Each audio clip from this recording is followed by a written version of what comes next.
Tool display, 2mm hex wrench to 0.5mm hex wrench, alcohol, lint-free cloth. Remove the screws on the bottom of the air pump.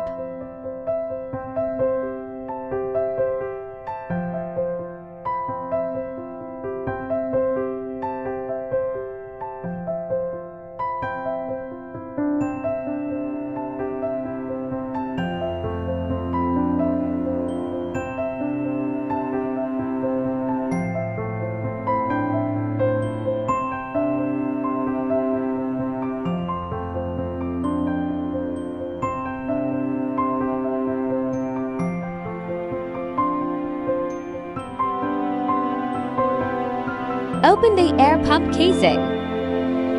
Spray alcohol onto the lint-free cloth and clean the parts.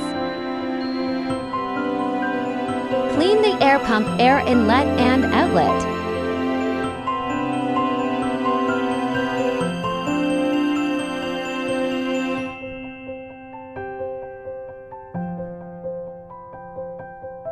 Install the connector cable. Close the air pump casing.